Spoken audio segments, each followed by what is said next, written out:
বছরই 20 পেরিয়ে 21-এ পা দিয়েছি। বাবা বললেন, আজ তোকে পাত্রপক্ষ দেখতে আসছে। বাবার কথা শুনে আমি তাড়াতাড়ি করে রেডি হয়ে গেলাম।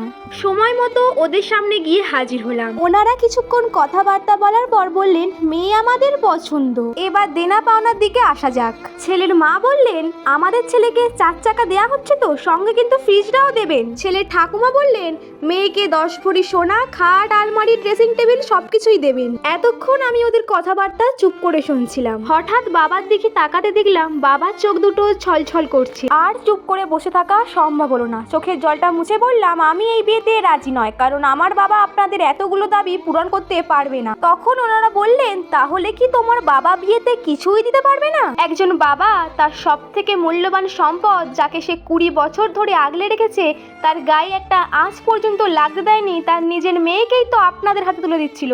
একজন বাবার কাছে এর থেকে মূল্যবান